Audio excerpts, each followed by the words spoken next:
It's Enrico Pallazzo! Utah, give me 2. Pallazzo! Hey, hello, and welcome everyone to a Pallazzo Fantasy Baseball Podcast. 2 L's, 2 Z's. I'm your host today, Britton Allan, and I'm very excited to be talking fantasy baseball with one of my favorite people from the fantasy baseball industry. Her name is Sara Sanchez. You can find her on X at BCB_Sara, SARA, and also at Blue Sky at BCB Sara, no underscore, SARA. And what BCB? Bleed Cubby Blue, man, my original writing gig, where I do all my Cubs content, and you can find my pieces there a few times a week. I also occasionally do, I moonlight as one of our BCB After Dark writers, and it's kind of a fun little, goes up on Thursday night or goes up on Sunday night, asks a question, has a song. It's like a whole little fun thing. But yeah, you can find my Cubs writing over there. You can find my fantasy writing over at Baseball HQ, which I plug. If you are not signed up for First Pitch Arizona yet, Baseball HQ hosts it every year. Come join us in the desert. That's where I met Britton. It's where I get to hang out with all of my favorite fantasy baseball friends. I promise you, all of your fantasy baseball friends are even cooler in person than they are on the internet. So definitely make sure that you come to First Pitch Arizona. Absolutely. One of my favorite trips every single year, First Pitch Arizona. It's so much fun. And I love the Arizona fall games. I love going to all the Arizona fall games, and it's such a great location too, because you got that Sloan Park where the Cubbies play right next to it. I love it. It's awesome. My Cubs, who clinched today. Hey, we are going to talk. I'm going to ask you some questions about your Cubbies since you're the Cubby expert. But I also wanted to mention that, do you still write articles for Baseball HQ? Isn't that right? I do. Yes, I do the Playing Time Tomorrow column over there for the NL Central. And that's basically weekly, but kind of goes on like a rotation. We do you get 5 weeks on and 1 week off. So it's basically weekly. Well, I know that because my wife, Sarah, will edit articles, and she edits yours. And I always say, hey, let me know when Sara Sanchez has an article so I can get the sneak peek before it gets released. I get to take a look at it. Sarah's the best. Is she coming back to First Pitch Arizona? She is not. She is going to be staying with my 2 daughters. They have some things that need at least one parental unit to be here for. So she went. It wasn't. Was it last year or the year before? 2 years ago. 2 years ago, and had a blast. 2 Sarahs in a First Pitch Arizona conveison for maybe the first time. That's right. Yeah, she had a blast. Would love to go, but only one of us could go, and she let me go because she's a wonderful person. She is wonderful. She's great. Yeah, she is, and she had a great time with y'all, and hopefully at some point the kids will grow up and go, I don't know, to college or something, and we can just do whatever we want. But until that day, it is just me going to First Pitch Arizona. But Sara, here we are in what I call crunch time, Captain Crunch, delicious cereal. Right here at the end, like if you're in a roto league, September 28th, that's the last day of the regular season. All stop, full stop right there. And if you're in a points league, this is probably championship week, or maybe somewhere right around there. So what about you? How are you doing in your leagues? How are you handling this crunch time? Well, it depends on the league.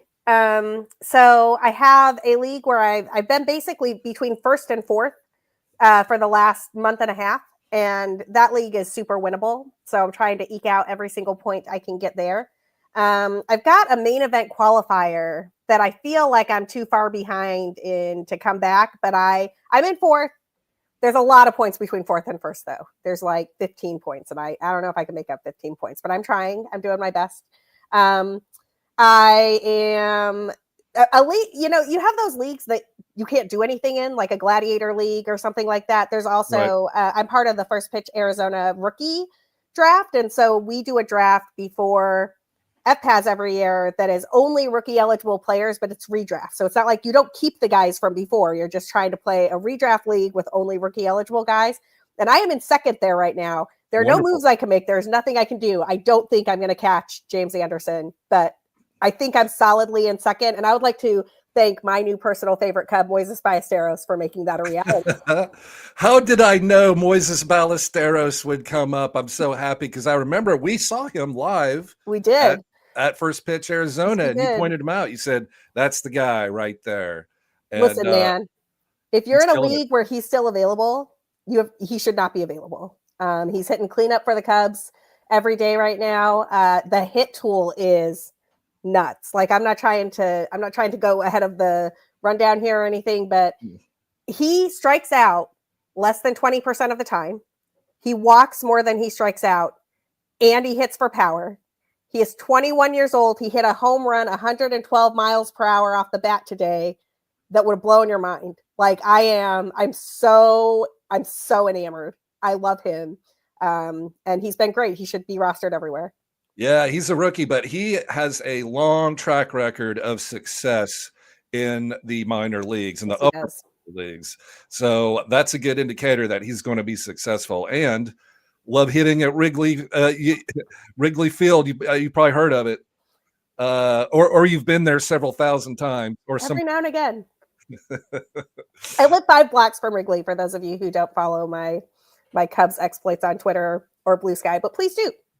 Yes, please do follow Sarah on X and Blue Sky, because a few years ago, me and my buddies from college rented a house within like a block of Wrigley Field. And so for our weekend, that's what we did. Awesome. Yeah, we just hung out together, like 12 of us. I'm not even kidding. Like people were sleeping on the floor, like we're back at the old frat house or something, So, and that's what we do. We go out we eat something and then go to Wrigley Field. But I digress. I wanted to ask you something because last week I picked up the Cubs closer, Andrew Kittredge, and I was so excited because I got him.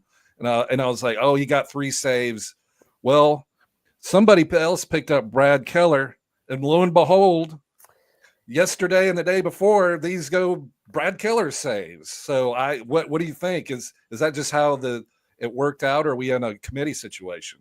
It is a little bit of a committee, but I picked up Kittredge in places too, and I think that that's a good move on your part. So I'm going to back up about 3 weeks ago when Daniel Palencia, who another one of my Cubs favorites, if you have been sleeping on Daniel Palencia this season, you should not, as you do prep for next year. He needs to be on your radar. He throws 102 miles per hour.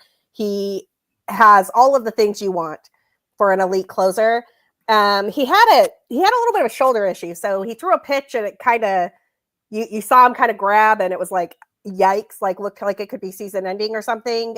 He's been playing catch with the Cubs and appears to be on track to rejoin them at some point this season. So barring off-season terrible injury news or something that happens in the postseason where you think he might be hurt, I think he could be a really good steal as a closer in draft season next year. But anyway, when Daniel Palencia got hurt, Brad Keller had not given up an earned run since the All-Star break.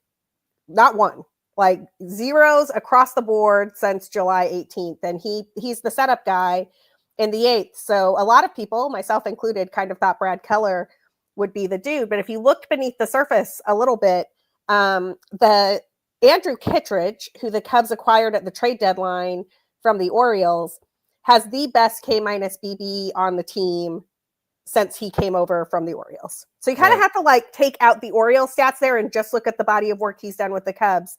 But if you look at the body of work he's done with the Cubs, his K-minus BB is like 32%. He's got an immaculate inning.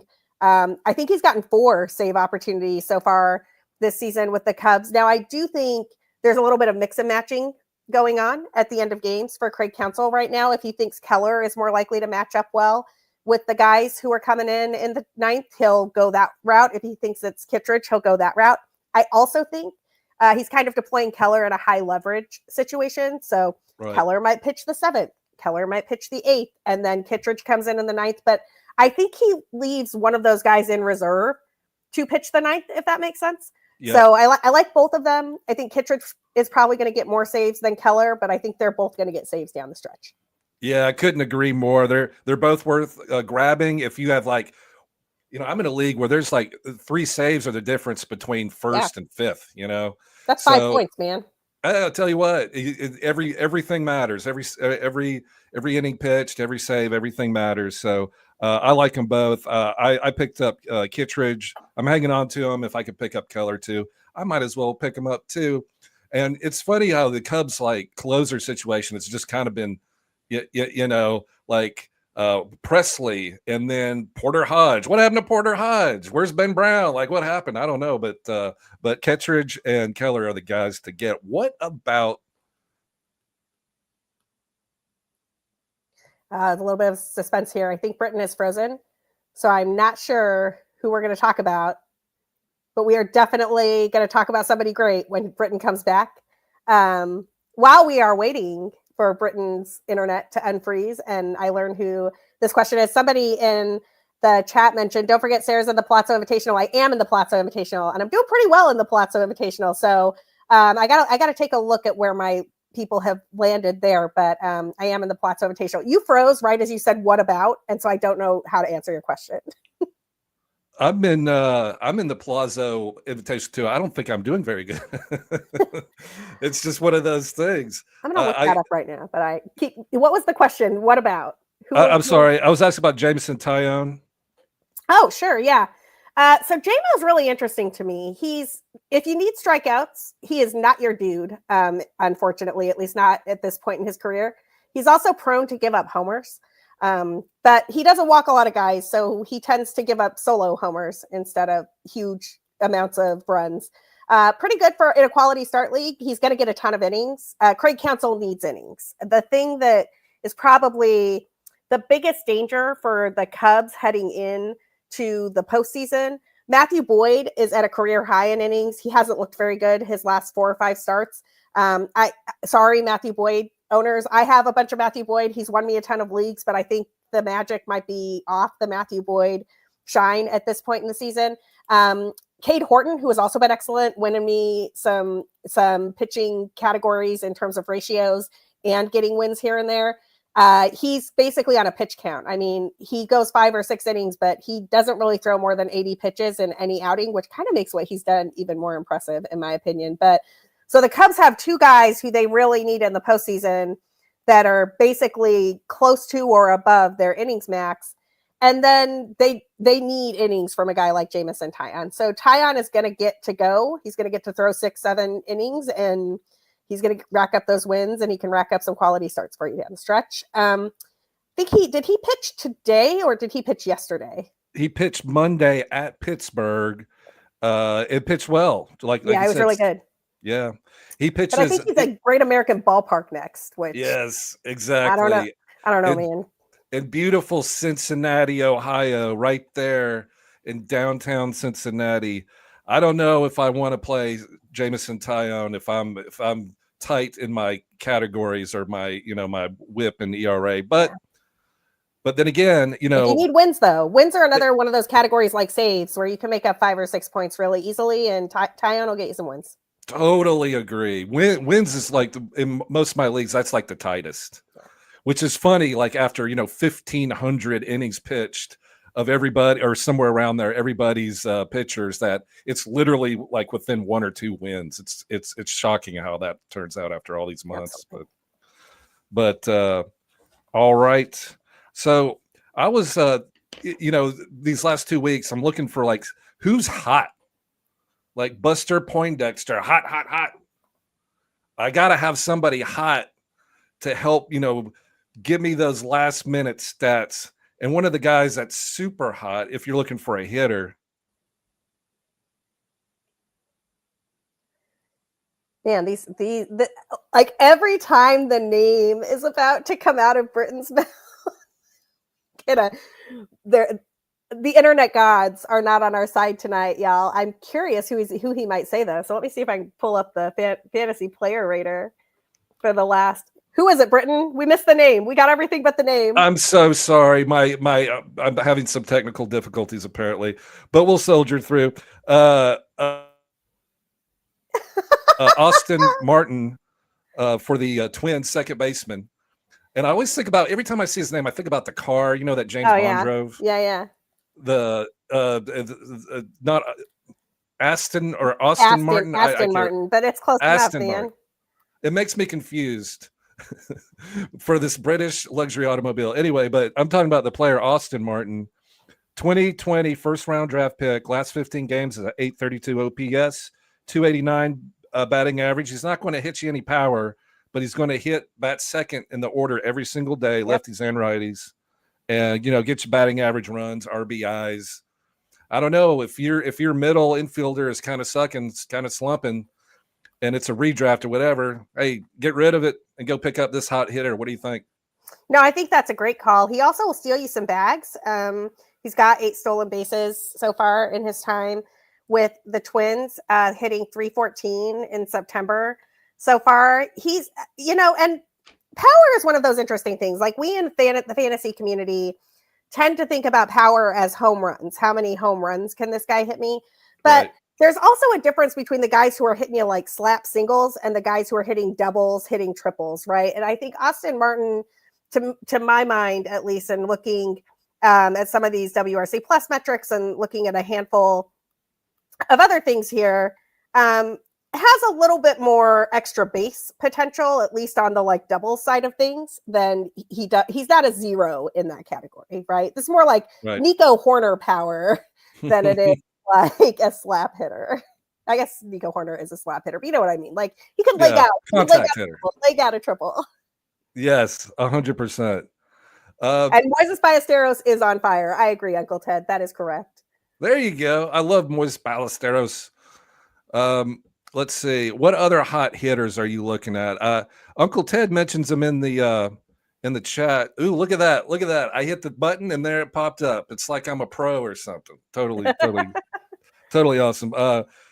Astros outfielder Zach Cole. Are you familiar with Mr. Zach Cole?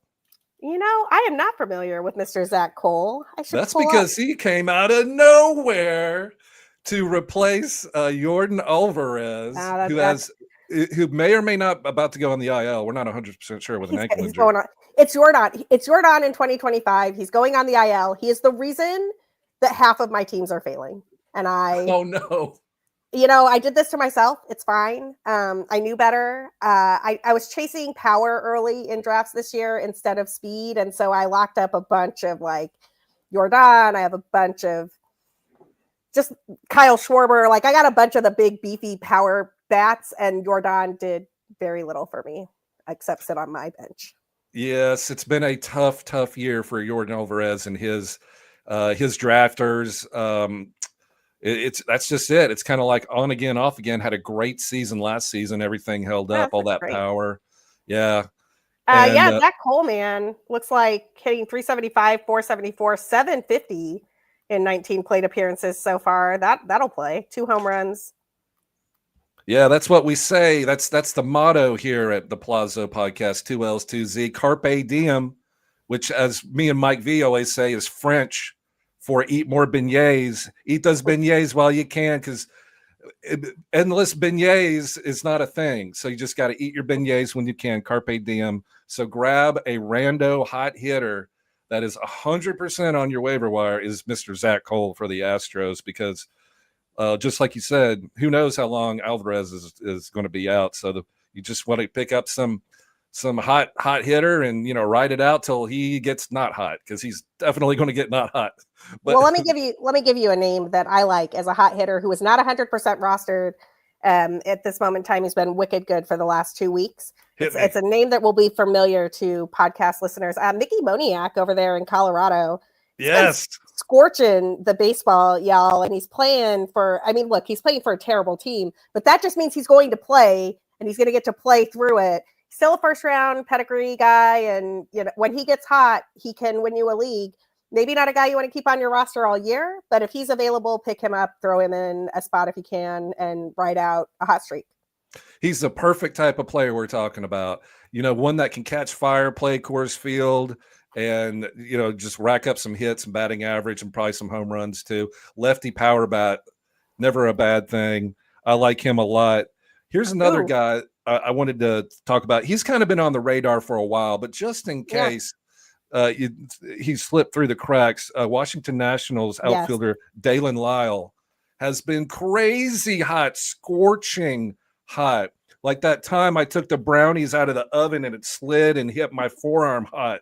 I still have the scar. I was 9 years old. That's how hot he is. This month he's hitting 423, 3 home runs, 14 runs, 9 RBIs. Overall, he's got a 290 batting average. He bats cleanup for the Nats every day.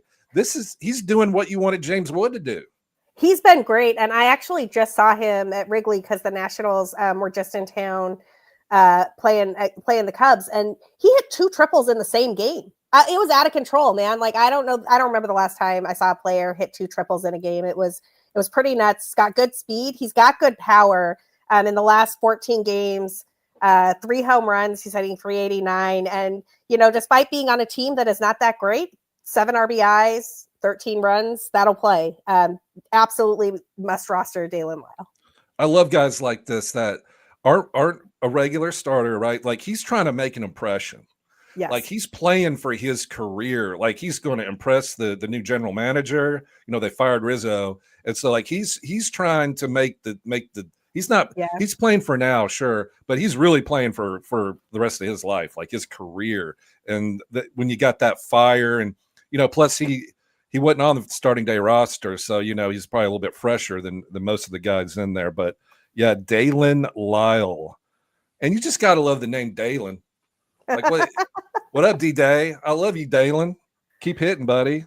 I hope you make the team. He absolutely destroys baseballs too. I was so impressed with his hitting approach when I was watching him at Wrigley. I was like, what is going on right now? This guy is murdering the Cubs. Yeah, absolutely. And we talked about Zach Cole a minute ago, Astros outfielder. It's only like 3 or 4 games or something, but you go to StatCast, man, it looks like Aaron Judge power red numbers. Like Zach Cole can knock the lick out of the ball. Is it going to last? Nope. Not with a 35% strikeout rate or whatever it is, but that he sports in the minors. But like I said, Carpe DM. So that was Zach Cole. Anybody else? Man. Eat those beignets. I have a T-shirt that says beignet all day. Because if I could, that's what I would do. I would just pop those beignets all day. I think I have a T-shirt that says rosé all day, but like currently could use a little bit of rosé to get the frog out of my throat. I think. A couple of names in the chat that I want to make sure we don't miss. Michael Ted shouts out Carlos Cortez. Oh, good one. Carlos Cortez playing for the Athletics in that bandbox of a baseball park. Like truly, Sutter Health Park, man, might be the most ridiculous park effect this season. The A's went from basically playing in a very pitcher-friendly environment to one of the 3 most hitter-friendly environments. Love it. In the American League. He hasn't been up all that long, but so far he's hit 329, 351, 603, and 77 plate appearances. He's got 4 home runs. And in the last 14 games, he's in 462 with 4 home runs. So if you're looking for somebody who's hot right now, and then another name that is flying way too far under the radar, who I wrote about in Playing Time Tomorrow last weekend, is Jake Bauers. Yes. So the Brewers turned Aaron Savali into Andrew Vaughn, and then Andrew Vaughn decided that he was going to be first-round pedigree Andrew Vaughn, who all of us have been waiting for forever. But they've kind of, it's not even so much that Andrew Vaughn cooled off, it's that they got Jake Bauers back, and they've been playing Jake Bauers as much as they possibly can. He's in basically a strong side platoon at the moment, but Jake Bauers is a guy who's probably sitting on your waiver wire right now, and in the last 14 days, he's hit 407 with 2 home runs, and he's playing, 5 out of 7 games basically a week for the Milwaukee Brewers, who are an excellent offense. So if you're looking for a corner guy or you're looking for a guy with corner outfield eligibility, Jake Bauers is somebody to keep in mind. He's a good defender too. And, another one of our Uh-oh. I think we're about to try to guess. Who should we guess? Who should we guess that Britton thinks we're talking about next? Is it a guy whose name is already in the chat, or is it somebody new? We're talking Jake Bauers. We're talking defenders. Where could this go? You're back. I'm so sorry. I No, apologize. this is great. It's actually turning into a game. It's great. We can guess where you're going next. Would you believe me? This literally has never happened before. No, I do believe you actually, because the internet does its thing sometimes. But who you got? Who is your last guy? Actually, I wanted to talk about a pitcher real quick who pitched today, and I know this is recency bias, but Tyler Wells for the O's has made 3 starts since coming back from his UCL surgery. He's been playing great. 17 innings pitched, only like 4 earned runs. He had a great start today. It was against the Chicago White Sox, but still 6 innings pitched, 1 run, 4 Ks, 1 win. Got to get that win. And the O's have kind of been hitting, and they also got back Westberg today. Oh, so nice. I kind of like that too. Yeah, man, the Orioles. I thought they were going to be so good this year, and yikes. It's weird. So they had all those prospects, and no pitching. They had no starting pitching. And Adley kind of took a step back. Adley is having a terrible year. If you know Pedro Pages, his numbers aren't that different than Adley Rutschman's. No, they're not at all. And that's shocking, right? That's not very shocking. If you took Adley Rutschman early in a draft, I think that was unless you also took Kyle Raleigh, you're in trouble. True. Yeah, right. Yeah. Well, and this is losing Santander did hurt them. That was a lot of power that walked out the door, and I think they tried to replace it with Tyler O'Neill, who's been doing his best Jordan Alvarez impersonation on the IL most of the year. So Santander really too. Yeah, it did. Either way you look at it, it didn't work out. Letting Santander go, signing O'Neill to like a real money deal, like $40 million for however many years or whatever. So whoops, I don't know, but Tyler O'Neill's back now. So, and I think he hit a home run yesterday, as a matter of fact. Oh, there we go.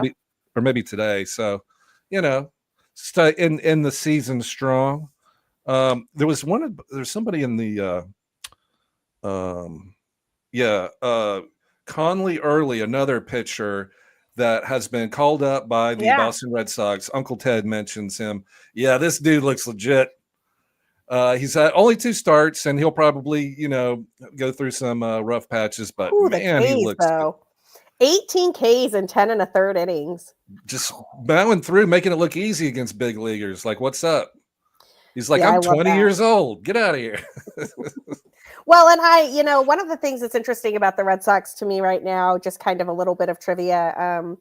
So Craig Breslow, their new president of baseball operations, was the pitching guy for the Cubs. And he basically he revamped the Cubs' whole pitching infrastructure, everything. So the pitch lab, if you ever hear Chicago sports writers talk about that, the Cubs really didn't have a ton of in-house starting pitching options for the longest time.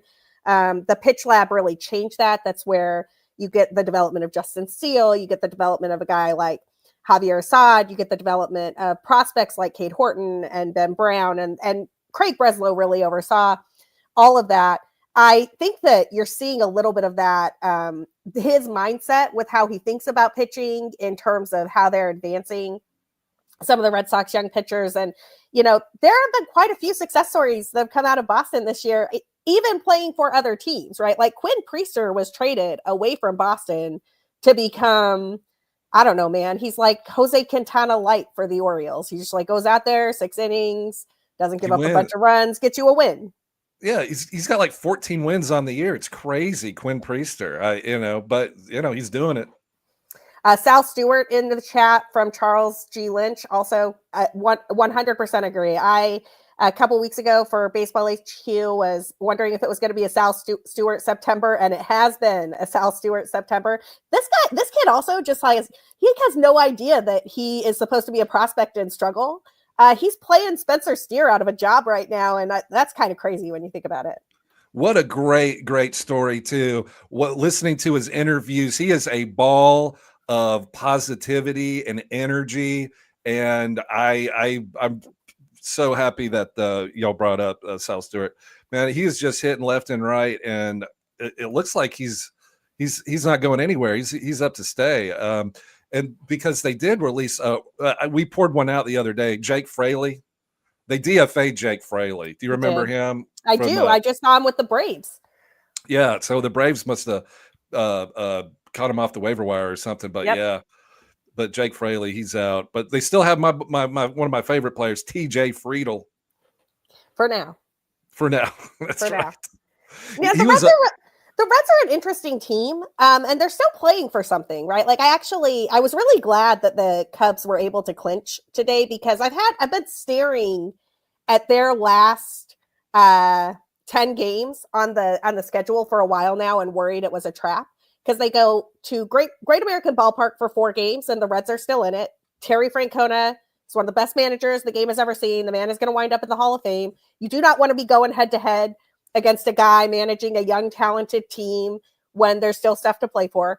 Then they have 3 games at home against the Mets. The Mets are still in it. They're still playing for something, right? Like it's like, and Mets versus Cubs is one of those old NL East rivalries. They haven't been in the same division since they redid everything, but there is still some bad blood there. There is like history between the Mets and the Cubs. And then the Cardinals come to town. And look, the Cardinals have been terrible this year. They're out of it, but you don't want to end your year with 3 games against the Cardinals where they can determine if you get to host a wild card series or win the division or something, right? So I've just been staring at this stretch for a while now, and I think there's some adventure in there for the Reds still.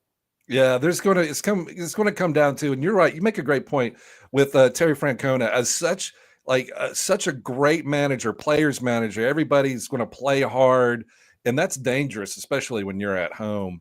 And obviously anything can happen because that's how baseball works. But here's another name I wanted to bring up. This dude hit 3 home runs the other day. Dominic, I'm going to say Canzone. Yeah, that's right. If it's Canzoni, I apologize. But yeah, so was that just a career night or Dominic Canzone for the Seattle Mariners, or is that a hot beignet that you need to pick up, put the powdered sugar on, dip it in the chocolate sauce or the caramel sauce, whatever you like? What do you think? Is he a beignet? Canzone's been really good this year. So I don't want to be a Debbie Downer. And the Mariners have been good this year, and the Mariners have been fun. 237 plate appearances. Canzone's hitting 304, 363, 491. Honestly, with those types of numbers, I'm not like, you might be able to pick him up and do some platoon type of stuff with him, but I don't know, man.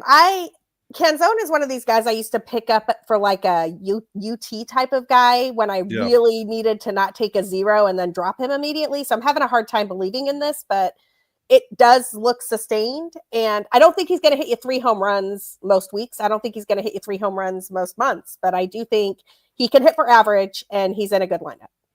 He's in a good lineup, and Seattle's got a lot to play for coming up with series against the Astros and Rangers. And so they're going to be, because I think the last time the Mariners made the playoffs, when it like 10 years ago or 15 years ago? I can't remember. They were in the playoffs in 2021, I think, or 2019. I remember I was at a conference. I was at a PR conference for my day job, and I was listening to the Mariners and Astros in the wild card. And I believe the Mariners were about to beat the Astros. And then the Astros came all the way back. And you could almost just see the Astros like postseason momentum take off. Yordan Alvarez hit a walk-off, and it was over. It was, the Mariners never came back. The Astros, I think, made it all the way to the ALCS or the World Series. It was kind of ridiculous, and I was super bummed about it because I wanted that Mariners team to win. I do too. I root for the Mariners a lot. I like the team, and yeah, I think they were banging those trash cans, and so they just rocketed. Yeah, I think what I was thinking that the Mariners hadn't won like a playoff series. They have not won. Yeah, it's they were going to win that game, and I remember them talking about how they're finally going to win, and I was like, and then just no. Then the evil empire came in, and Darth Vader took them all. Took them out. It was the Death Star. I don't know, like what? I don't have anything against Houston Astros. I don't care, but it's just fun. You need a little bit of a heel and a villain every now and then. And they are good for that. They are. That's true. Here's another interesting name that I like. Maybe not so much for this year, but for next year. CJ Kayfus for the Guardians, first base, power hitter, kind of one of their top prospects coming up. Have you seen anything or have any interest in CJ Kayfus? Well, a couple of things. So Cleveland is an interesting park to hit in. Last year, it played more hitter friendly than most years. It has not played hitter friendly this year. And so, I want people to like kind of not look necessarily at Kayfus's major league numbers so far in his brief 116 plate appearances. Right. His minor league numbers are extremely interesting. So at age 23 season, basically goes from AA to AAA. He's got a WRC plus across 2 levels of 151. That is legit. The K rate's a little high at 25%, but it was 17% in AA, 27% in AAA. You sort of imagine he can work that out. Right. The thing about that 151, that is basically where he has lived for his time in the minors. He is 50-ish% better than normed league average than all the other hitters around him. Yeah, that'll play. I'm extremely interested in seeing what CJ Kayfus can do long term. He could develop into being one of their best hitters. Obviously you've got Jose Ramirez, who is the best hitting third baseman in the game. Love Jose Ramirez. Always one of my favorite players. And not only is he just he reminds me of that little chicken hawk back in the just kind of walking around like this, plays the game right, such a leader, and took a less money to stay in Cleveland because he likes it there, and it's not all about money to him. He loves to play. So shout out Jose Ramirez. I had to trade him in an auto new league because I'm rebuilding, and his in auto new leagues it's like a dynasty keeper with money value attached, and the arbitration system and everything. I played a couple. I'm bad at them. I love it, and I'm not like I can't balance a checkbook to save my life, or clicking on an Excel sheet literally gives me like panic. Like I don't want to do that. But auto new, even with the money and the budget stuff, it's still pretty fun. Like I haven't really had too much trouble with it. But yeah, I traded him for Max Clark for my rebuilding team. So I felt bad, but I couldn't afford him anymore, and I was out of contention. So I had to. You got to turn some of those assets into trades. I had to. I didn't have a choice. I had to say goodbye to my keeper Jose Ramirez. But oh well, that's all right. I'm sure he'll be happy in his new home. I will say Jose Ramirez might be one of the most underrated superstars of our time. And we're going to look back when we start talking about his Hall of Fame numbers and everything and be like, Jose Ramirez did what? Right? He really kind of came on so strong, almost the same way that like Adrian Beltre kind of snuck up on you. Is like, oh, this guy is like elite, Yep. And that's what I think about Jose Ramirez. Yeah, we've got some also great. Yeah, he's got a great hook. I wouldn't get in a fight with Jose Ramirez. Tim Anderson shouldn't have either. One of my favorite. He ruined Tim Anderson's career. He might have ended it. He was just like, I'm out. He was never the same after that. And look, I don't know. I can't remember off the top of my head like why that. I don't remember why exactly it happened either. Yeah, you don't talk ass to Jose Ramirez. Yeah, I don't know. I don't remember what happened. I know they got into a fight, and then Tim Anderson got knocked out, and that was basically the end of his career. I think he played like 1 year at the Marlins and then 1 year at the Angels, but he was like, wasn't Tim Anderson back in the day with the White Sox like a 2020? Yeah, he was. He was a guy we used to take in like the third round, like 300 hitter, 2020 guy. Like the crazy thing about two things about the Jose Ramirez thing. I agree with you. Whatever was said, Jose Ramirez got the last word. And Tim Anderson was never the same. Conversation over, says Jose Ramirez. One of my favorite post-game interviews of all time was Terry Francona getting asked about that, though. For starters, Terry Francona calls Jose Ramirez Hosey, which is just like the most endearing Tito thing. It's like, oh yeah, Hosey over there, It's like, but I can't remember exactly what he said about this, but y'all should go look it up because it'll make you laugh out loud. It's like, he got asked about that, and he was like, well, I wouldn't get in a fight with Hosey. It was just very like backed up his guy, gave Jose Ramirez his flowers, and then like dropped the mic and walked off the stage. It was amazing.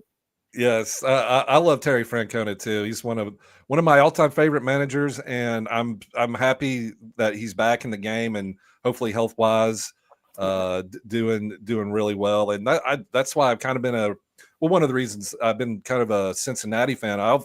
I have a friend that I went to opening day with 2-3 years ago, just to go to opening day in Cincinnati. They have a parade. Oh yeah. They shut it. They literally, the city shuts down. The MLB's entire, oldest team. yeah, yeah, exactly. So they shut it down, and I remember my grandfather always used to say, if anyone asked when's opening day, is it this day, that day, he would say it's whenever the Reds play. That's true. That's opening day. So I wanted to go, and my buddy went up there, and I loved it. It was awesome. So we got there for batting practice. We got there early. We got our Skyline chili dogs sitting out there. So it's This is just where a you perfect. lose me on the Cincy stuff. No Skyline chili. Oh, Everything else I'm with it's you good. on. It's Everything funny. else I'm with you. Yeah, it's funny. It's not. It's an acquired taste. A little too pumpkin spicy, I would say. I don't know if you're into the pumpkin spice Not in my lattes. chili. Not in your chili. Yeah, I was like, this is a little. Somebody put a little too much cinnamon in this thing. I don't care. Listen, It's chili. Whatever. I am a New Mexico girl. My family has been living in New Mexico for centuries, and the chili we make is very different than Yes, not what sweet. other people think of as chili. Right. And it is absolutely not what Skyline passes off as chili in Cincinnati. So New Mexican green chili stew is like big chunks of pork sauteed for hours with green chili and our spices and garlic and onion, and it is delicious, and it is not whatever they're doing in Cincinnati. But I agree with you on all things Terry Francona. I'm not sure it's going to happen. It could happen. The National League wildcard race is a little interesting, but this Reds team really has done a nice job of staying in the race and making things interesting down the stretch. Andrew Abbott is not talked enough about what a great season he's had this year. Excuse me, Cincinnati Reds starting pitcher Andrew Abbott. Absolutely. Totally underrated. I don't think he gets any credit for how well he's just consistently. He went through a rough start, a rough patch after the All-Star break, like maybe lost 4 in a row, 5 in a row, something like that. But he's kind of bounced back lately. But such a great great consistent for most of the season was Andrew Abbott. So there are all those kind of little players like that you pick up like in a 50 round DC, you pick them in like round 25 or something, and the good, the bad, and everything in between. But here we are, 2 weeks left in the season, and he's still making starts. So Andrew Abbott has been excellent. I mean, according to the Fangraphs player rater, he's been one of the top. Hold on, I have a filter on here. One sec. Let me remove my 14-day filter. I bet he's what is he, like a top 15 starting pitcher? We're about to find out. Let me limit this to just starting pitchers. Let's see here. Yeah, Abbott has been a $12 pitcher, 26 overall, and you got him a pick 505. So yep. I mean, that is outstanding value. It's actually the best value on the board according to this, except for Trevor Rogers, who went at 727 and has been a $19 pitcher. That's it. Yeah. The next most valuable pitcher was Andrew Abbott. Yeah, he's been great this year. 100%.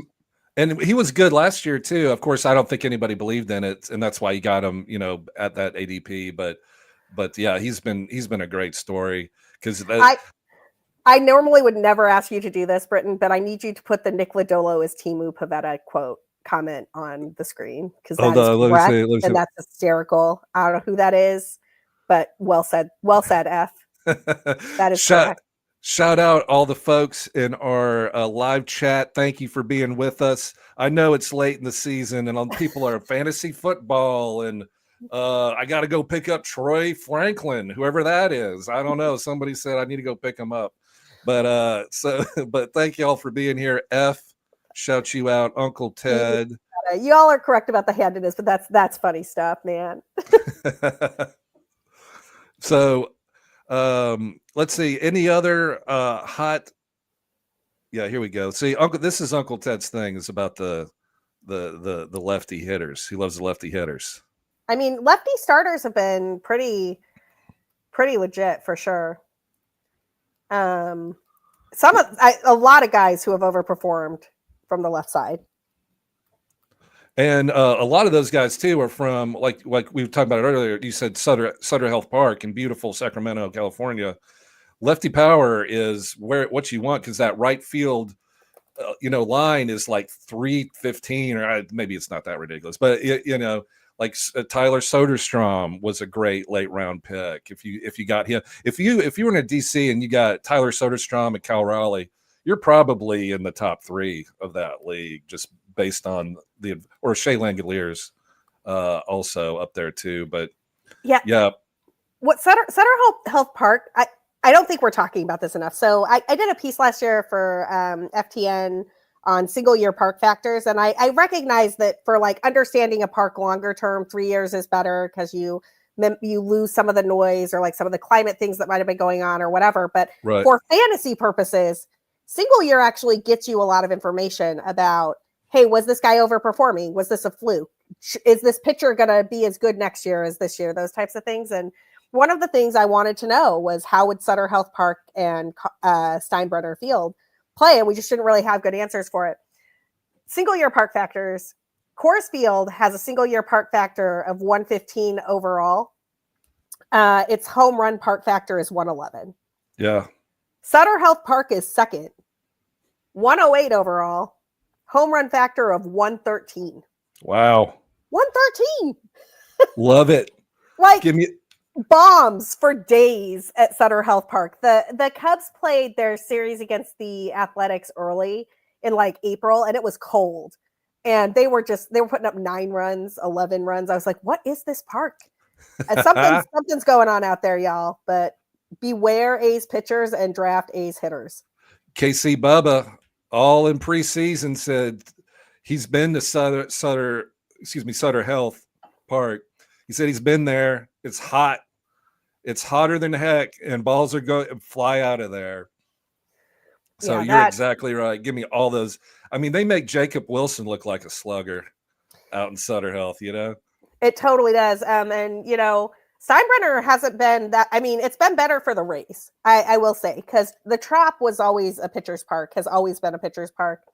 Steinbrenner's at 102 for home run. Or no, let's see. 116. No, that is right. 116 for home runs. Man. Okay, that's so awesome. Beware some of those Rays home run totals. I'm looking at you, Junior Caminero. He might be like more of a 35 home run guy. Yeah. But wow, 116 home run park factor for Steinbrenner. Crazy. Yeah, Junior Caminero. That's talk about that. If you picked him up as your later third baseman, woo, the craziest start I did this year, and I will admit that this is borderline indefensible, but I had a method to my madness, and I knew the room really well because it's for the Glarf draft, so it's people that I play against every single year. It's always the same people.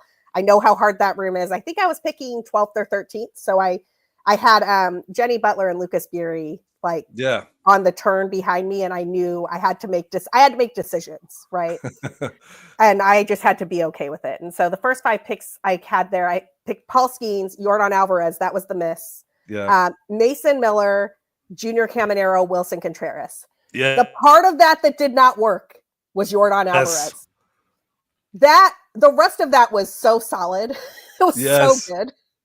And it was crazy when I did it. I was like, I'm setting a min on Caminero. I bet there were no third basemen left. It was like Caminero was going to be the next third baseman, and he was not coming back to me. Wilson Contreras was not coming back to me, and I wanted that 1B catcher, all the plate appearances situation. So I'll defend it, but I cannot believe the part of that fell apart was Yordan.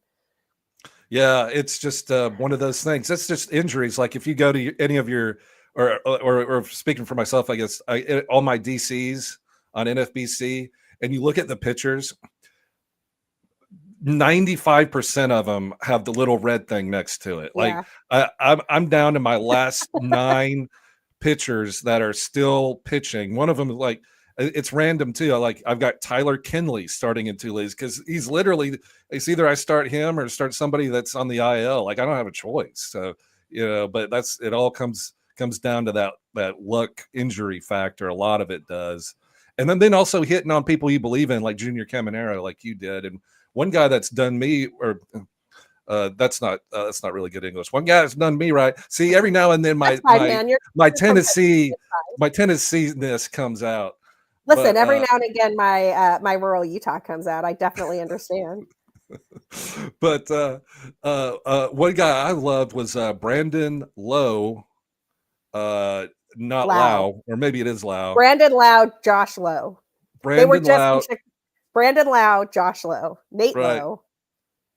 Brandon Lau, second baseman, who has been great for the Tampa Bay Rays, who has been great this year. I think he's got to be a top 5 second baseman, I would guess, because that position is pretty weak too. Well, let's see. Let's just pull that up. Yeah, take a look. I can pull up who our top second baseman of the season are, at least according to the Player Rater. All right, don't hold on. Don't tell me. Let me see if I can Okay. So do you want to top 5? You want to just go in order who you think is there? Brandon Lau is 7, by the way. Oh, is he? Okay. Does Jazz Chisholm qualify for second? He does, and he is second. Yeah, there you go. See, man, and he's qualified like outfield. Outfield second. Third and second. Yep. God, that's amazing. Okay. Is Bo Bichette still up there? Well, no. I don't think, does Bo Bichette have second base eligibility? I thought he did. I could be wrong. Not according to how I've got this sorted. He's not up there. All right, I'm blanking. Why don't you give me like the bottom 2? Okay, so number 5 at $13 of value is Jose Altuve. Makes sense. There you go. Number 4 at $16 of value is Nico Hoerner. Look at that. I never would have guessed that. Oh, you know what? Let me tweak this. I have it on 12 team instead of 15 team. It's still Jose Altuve and Nico Hoerner, but their value goes up. So Altuve goes to a $17 player and Hoerner goes to a $19.9 player. So basically a $20 player. Good for Nico Hoerner. That's awesome. Nico's 301 and has 27 stolen bases this year. So if you were like off on Nico because he hit like 250 and didn't quite run as much last season, get back in on that Nico Hoerner game. Number 3 from your Kansas City Royals is Maikel Garcia. Yeah, he's been great. Yeah, Maikel Garcia hit 289 with 23 stolen bases and 16 home runs. You already mentioned Jazz Chisholm, who's been amazing. 30 bags and 29 homers. He's going to have a 30-30 season. Yeah. Number 1. Who do you think number 1 is? I think I know. I'm going to take a guess. I think it's Bryce Terang. It is Bryce Terang. Yes. Bryce Terang, who went 145th overall. 286, 24 stolen bases, 18 home runs, 75 RBIs, 92 runs for a Brewers offense that is cranky. Amazing. Bryce Terang. I think he's here to stay too because he's a good defender. He's a great defender. Exactly. So he's going to be making double plays and keeps hitting. Good for Bryce Terang. I don't think he's going to pick 145 next year. No, I don't think so either. I don't think so either. I think he's going to be one of the top second basemen selected. But do you have any other like top hot hitters? Let me look in the chat and see if there's anybody wanted to. I know this guy. Where do you think old Pete Crow Armstrong is going next year? Well, that's an interesting question. So at the All-Star break, I'm going to back up before that. I have Pete Crow Armstrong in a bunch of places this year, including the 2 leagues I'm doing best in. Yep. But the reason I have PCA in those leagues, one was an auction and one was a snake draft. He fell in both of them. Like the value was, I'm like, nobody's getting PCA for, I don't remember what I got him for, but it was, I just bumped up the bid. I was price enforcing. I was like, that's ridiculous. Right. Similarly, where he was going in drafts, like if he would slip past that 9-10 rank, I was like, come on, man. Like he's one of the top 150 players. Like what are we doing here? I had almost zero expectation that PCA was going to do what he did in the first half. He strikes out a lot. He chases a ton of pitches. He does have legit power, but the power is straight pull side. Like he's not hitting a lot of oppo shots. He has a ton of speed. The glove is elite. He's going to play every day. But when I saw what he did in April, I was like, it's going to regress. In May, I was like, it's going to regress. But by the time we got to the All-Star break, I'm like, I don't know, man. He's got like 25 home runs and he's already sold 25 bases. That's 40-40 pace. If he goes 40-40, he's a first rounder. I do think what we saw since the All-Star break, where he's only hit like 3 or 4 home runs and really struggled with the bat, probably pulls him more into that like 2-3 turn territory, maybe middle of the third. Yes. But he has to go in that string of guys, like wherever you've got Jarren Duran, Michael Harris II, Jackson Chourio, Jackson Merrill. PCA has to be in that cluster. And frankly, I might take PCA first out of those guys. Maybe not ahead of Jarren Duran. The other ones haven't done what PCA has done before, so it's a weird situation. He's going to be a super volatile player. That swing profile is going to have, he's going to have months where he's the best guy in baseball, and he's going to have months where he is almost unrosterable. Yeah, we talked about him on your podcast with Shelley. We were driving down Narrative Street, as I remember, and I would bring up Pete Crow Armstrong. I was like, this guy is a fighter. Like, he is a pumped up, all go, no stop. He's kind of like the opposite of like Manny Machado. Not that Manny Machado like takes plays off or anything, but Manny Machado, he still puts up his numbers, but he's kind of a relaxed, kind of a chill dude. Whereas Pete Crow Armstrong is like Dustin Pedroia or something. He's just like, let's go get him. So I always thought that's why Pete Crow Armstrong would be so successful. It's just because he's not going to fail. He's just not, So yeah, I would. He does get super amped. I actually worry about that for him in the short term. Like one of the things I've noticed about him in this slump, he gets real down on himself. Like strike out, throw the bat, throw the helmet, like not like I don't want to. He's not a head case or anything, and I don't want people to. He's a great player. He's passionate. He's super passionate, right? Yeah. But I do think that he had just spoken. Actually, it was on a Cubs game I was watching yesterday or the day before, when he finally hit a home run after he'd gone in kind of a home run drought for a bit. He was talking about how he was pushing too hard. Like he kept thinking he had to hit home runs all the time. Like he didn't come into the season thinking he was going to hit 25 home runs before the All-Star break. That's not his game. His game is speed. It's doubles powers. It's legging things out. And the home runs just kind of came. And so I think he changed his approach a little bit, trying to get more homers, and that got him fewer homers. Whereas when he's right, he's not trying to hit the home run. He just is on accident. I think he's the type of guy that all off season, he's going to work on this. Like he's not he's not taking a cruise to Greece. He's not, hanging out at the beach, which is what I would do. But he's going to be working every single day. That's why I love Pete Crow Armstrong. Like at the back end of, like, would you take Jackson Chourio or Pete Crow Armstrong? Like, I just had this argument with a Brewers fan, and we made a bet about it. I take Pete Crow Armstrong ahead of Jackson Chourio for a couple of different reasons. And I love Jackson Chourio, for the record. Yeah, he's great. I think Jackson Chourio is great, and I think there's a 30-30 season in his future. But Pete Crow Armstrong's going to have a 30-30 season this year. Like, we're going to see him do it. He's got 29 home runs. He's got 35 stolen bases. He's got 10 games to go. Pete Crow Armstrong is probably hitting 30-30 this season. Jackson Chourio hasn't quite done it yet. And that's okay. I think he will. But, you gotta see the thing before you do this, before you draft for that thing. And I think PCA has already shown us that he can do the thing. I also think PCA can improve. So there's a little bit of, and I'm not saying this just because they were traded for each other, but there's a little bit of Javi Baez in his swing profile, where Pete Crow Armstrong is a really good bad ball hitter. Yeah. He hits pitches he shouldn't hit with authority. And if he would channel more of like a Kyle Tucker approach, or I know he's been working a lot with Justin Turner. They're super close on the Cubs.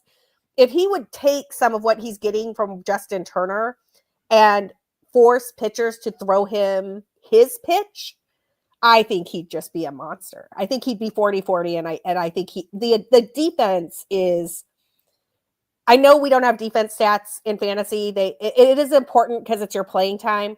Yep. But I just want to say about PCA's defense, we have never seen in the StatCast era defense like this. That if you go to I would say Andrew Jones is the best center fielder I've ever seen, but Pete Crow Armstrong would definitely be second. Yeah, similar categories. So there was and I forget who I saw this from originally. I have it in an article, so I apologize that I'm not going to cite it right now because I did not see this first. I saw it from a post on Blue Sky, and then I cited it in an article I wrote. But and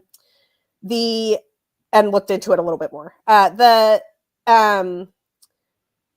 If you look at 5-star catches on Fangraph or on Baseball Savant, and you look at the number of 5-star opportunities somebody has had and how many they've made, Pete Crow Armstrong is in like a different stratosphere of making those catches. Yeah. And so I'm actually going to pull it up so I get the numbers right as of now, because I haven't looked at this for a couple of months. But watching him play is so fun. He makes more than half of the 5-star opportunities that he has, and nobody else makes more than 30% of them with a certain number of attempts, right? And so that is just that's unbelievable. That shouldn't happen. Aren't you so happy if you're a Cubs starting pitcher? Oh, it's so fun. and you just know you're going to get some it's not free, but you're going to get some outs that you shouldn't have got because Pete Crow Armstrong is out there like a gazelle, bouncing around, making these,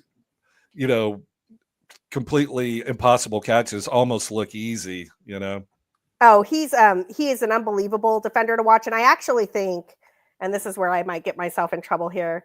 So for example, 2025 qualified players, Cedane Rafaela actually has more outs above average in the outfield than Pete does. He has 20.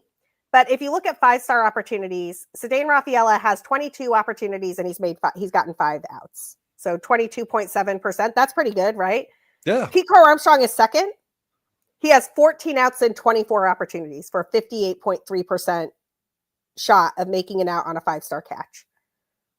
Next up is Victor Scott, 5 outs on 19. Jacob Young, 4 outs on 20. Nobody else's number starts with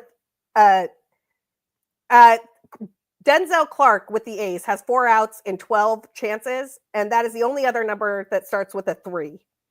The rest of these are like 20%, because that's how often you should make a 5-star catch if you're really, really good. Pete Crow Armstrong makes 58% of those catches.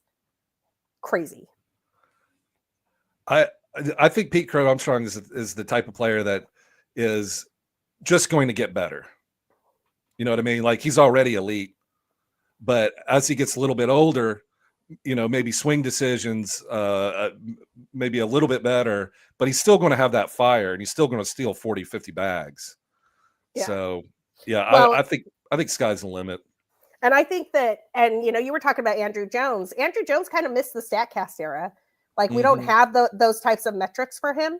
So to my mind, maybe the best center fielder during that time is Kevin Kiermaier. Yeah. And PCA has better numbers than Kiermaier. It's just insane. Like, we get to watch him all the time. And the last thing I'll say there is playing center at Wrigley is harder than playing center at some of these other parks, because that wall is brick behind the ID. Yep. And the basket means you can't make the leaping, like save a home run catches don't happen at Wrigley because nobody can jump higher than the basket. You can't rob from the basket. The basket giveth and the basket taketh away, right? Right. So PCA is making those catches on plays that truly, occasionally it blows my mind because he doesn't even dive and it's a 5-star catch. He's just got such a good route to the ball. Like, I'll see a ball in the gap to left. And I'm like, that's a double because Hap's not getting to that ball. And PCA will come streaking in from center and make the catch. And I'm like, that's not possible. Yeah, I think he's going to be a superstar. I think at some point sooner than later, he's going to be like a top 5. I agree. Top 5. But not next year. Next year, you might still be able to get him in the 3rd. Because he showed some weakness this year. Everybody's going to point to that. They're going to say, well, look at his plate discipline, or look at his O swing, or look at this, look at that. I'm going to be like, he's going to fix all that. gonna be good. Yeah. So Pete Crow Armstrong definitely on all my teams. We're about around an hour, but I wanted to get your thoughts, your last word on Chicago Cubs legend retired this week, Mr. Anthony Rizzo. Happy trails, Mr. Rizzo. I like the Cubs. I root for the Cubs. I've been in Wrigley Field, many times. But I gotta say, shout out to Anthony Rizzo. What do you say? Oh man. Okay. Well, I promise not to go on another hour. I was at Rizzo's retirement day on Saturday. I wrote about it for Bleed Cubby Blue. So if you are so inclined to read a Cubs centric piece, go over to Bleed Cubby Blue and check that out. A handful of things that I want to make note of. So when that got announced, and I've been at days where there are giveaways at Wrigley Field that the lines stretch beyond the block and everything. The crowds for Anthony Rizzo retirement day at 2 hours before the game when the gates open were as long of lines as I have ever seen. Mm-hmm. And I was there for Javier Baez bobblehead day, which those lines were so crazy. They actually changed the rules of which gates could give away giveaways because there was a firehouse. There's a firehouse across the street from left field that was blocked by the crowd in the street. Right. And so they were like, you can no longer do giveaways here because the fire truck literally can't get out of the firehouse. So that was Javier Baez bobblehead day. Rizzo's crowds rivaled that. Fans were lined up to welcome him, ready to go. And I was there. So I was there when gates opened. I did filling in my scorecard, like always. And about an hour before the game started, there was just an eruption. You heard the fans erupt and you knew Rizzo was on the field. So the first thing he does is he walks out to the IV and he recreates the last thing he had done when he got traded. Him and his family went out. They were in the outfield. And there's this picture of Anthony Rizzo, like arms spread out like this in the IV at the 400 marker. So he takes he's got his son. He's got like a 3-month-old, like they had a kiddo in like June, right? So it's tiny baby and his wife. And he goes out and he recreates that scene and the fans welcome him back. And every time he moves, fans are cheering. Right. He then walks over to first base. We go nuts. He holds his son up like the tarp catch that he did back in the day. Like you remember where Anthony Rizzo like climbs up on the ledge, makes the catch, and then comes down. He had a tarp catch and a ledge catch, by the way, that's epic. Platinum glover, Anthony Rizzo. Do you know how hard it is to win the platinum glove as the first baseman? Anthony Rizzo did it. Throws out the first pitch. All of this is legendary and epic and amazing. And then the impossible happens. And I do mean impossible because I am as into stats as any person on the planet. It is why I love baseball. My parents had this old like coffee table book of baseball players, which is how I would like just pour over it and memorize like home run totals and stuff because I'm weird. But Moises Ballesteros comes to the plate, hitting cleanup for the Cubs, which he is the first rookie to hit cleanup for the Cubs since Ron Santo. Hall of Famer Ron Santo. So like keep that in mind when in your drafts next year. Is Moises Ballesteros might be UT only to start the season, but definitely worth your time. Hits a home run, no doubter to left. And I'm like, that's where Rizzo's sitting. Like, I know where Rizzo's sitting because he's one section over from where I usually sit in the bleachers in the left field well. And then I see the video and the ball bounces off Anthony Rizzo's hand. Now, I don't know what the odds are of legend retires and rookie 21-year-old phenom hits his first home run to the hand of the legend who is retiring. But I am 100% sure this has never happened in the history of baseball. It is unbelievably amazing. And it was magic, man. It was magic. He sang the stretch with Eddie Vedder. They hung out on the rooftop of Murphy's bleachers afterwards. It was perfection. And Anthony Rizzo is a king. I'm very sad that he did not stay a Cub his whole career because I'm sure they would have built a statue for him. I hope they relax whatever standards they have on this and just retire his number someday because literally no one will object to it. I was watching it. I was amazed. I mean, I knew he was beloved by all Chicago Cubs fans, but I didn't realize just how much he meant to that team and, obviously to the World Series win with him and Kyle Schwarber. What happens? Kyle's a free agent. What happens if they sign him back? Is that even possible? I mean, I don't think they will, but it would be amazing. That World Series team. So one more thing about Anthony Rizzo and the World Series team. if you're a Cubs fan of a certain age, your whole life was like, they can't do, like, something is going to go wrong. Right. Something always goes wrong. Like, you were there for the Bartman game, and you were there for the Steve Garvey nonsense, and something always went wrong. You were there for collapses, and you watched stuff go bad, and you watched, like, Sammy Sosa was the best home run hitter on the planet, and then there was a corked bat. Like, something always goes wrong. Right. And Rizzo came in. The first move Theo Epstein made, trading for Anthony Rizzo, traded Andrew Kashner to the Padres for a prospect first baseman who hadn't hit very well.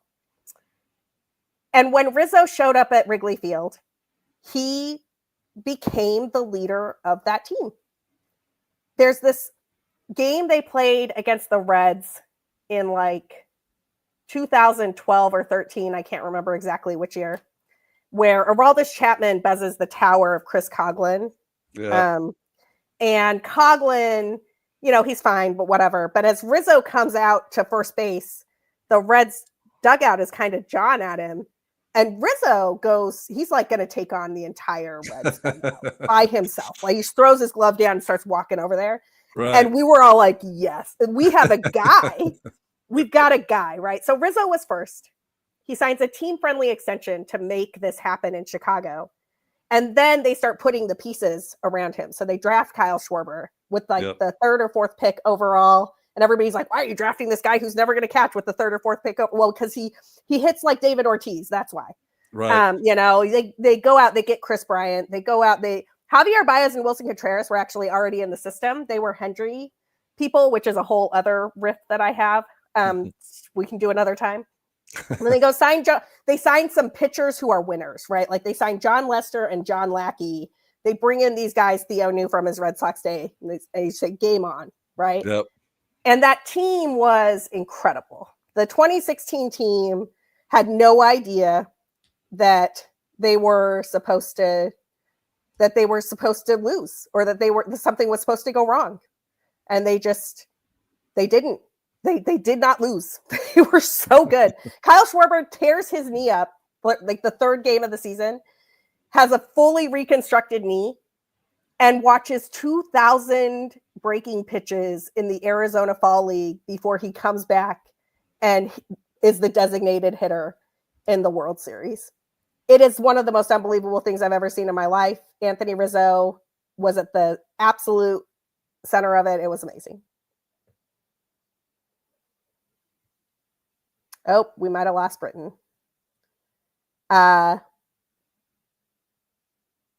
Red Sox traded Rizzo to the Padres, and then the Cubs got Rizzo from the Padres for Andrew Kashner. So yes, you are correct. They got Rizzo directly from the Padres. Britton, you're back. I'm so sorry. No, you're good. So I was just answering questions. Thank you for covering for me. Yes, I really appreciate you. Hey, I saw one thing I wanted to highlight real quick. Somebody in the chat said, where can I find Sara's contact? Here we go. Sara, please tell everybody where they can go find your analysis and all your work. Oh, thank you so much. That's so kind of you.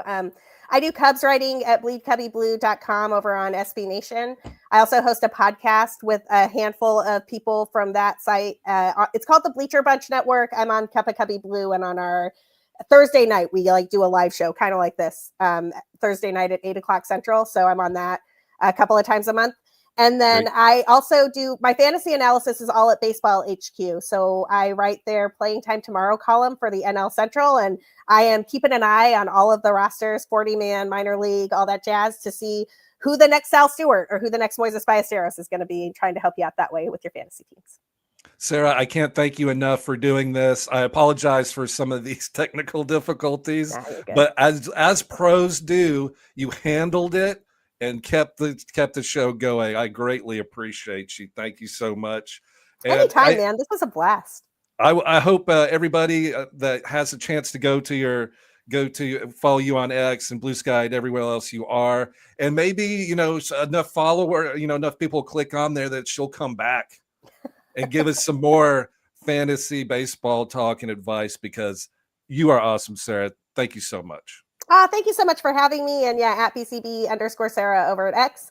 And make plans now, y'all. November in Arizona, first pitch Arizona. I will be there. Britton will be there. You should be there. And we're planning something special too. The Pallazzo and Sara will be involved. Not saying anything more than that, but if you needed just a little extra motivation, it's going to be a blast. Please come see us and say hello. I'll be at the bar, probably. So you can always find me there, but also go find Sara on X and Blue Sky.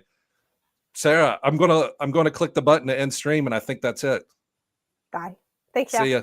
Good night. Thanks, everybody.